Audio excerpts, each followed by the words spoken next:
2026 թվականի ընտրությունները ինչպիսին է լինելու բան Լինելու են Հովհաննիսյան այս կեղծ- համատեքստում։ Լինելու է շատ կեղծ, լսեք, բոլոր նրանց, ովքեր ընտրությունների ժամանակ կարող են ունենալ ձայն եւ կարող են ունենալ հեղինակություն, բոլորին կանոնավոր։ Բոլորին, Վերընտրվելու են, այսինքն։ Գիտեք ինչ կա, իրենք չեն վերընտրվելու, բայց կեղծելով թիվ են կրակել։ Այսինքն էլի անցնելու են իշխանությունը մնալու է իրենց Դուք ձեռքին։ կասկածում եք։ Եթե մի ժողովուրդ, որի սրբությունները վիրավորում են եւ լռում են,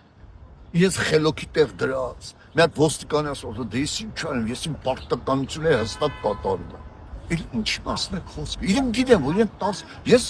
Սյունիքում կատարել եմ սոցիալական հարցում։ Երբ որ ասեցին 12%-ային կբան, Սյունիքում ունի 3-4%։ Իրենք էլ այդ 3-4%-ը գիտեք ովքեր են։ Գիտեք ովքեր։ Ովքեր որ պետական ծառայող ունեն, ովքեր որ երեխա ունեն աշխատող ստրուկտուրաներում, Վախենում են։ վախենում են։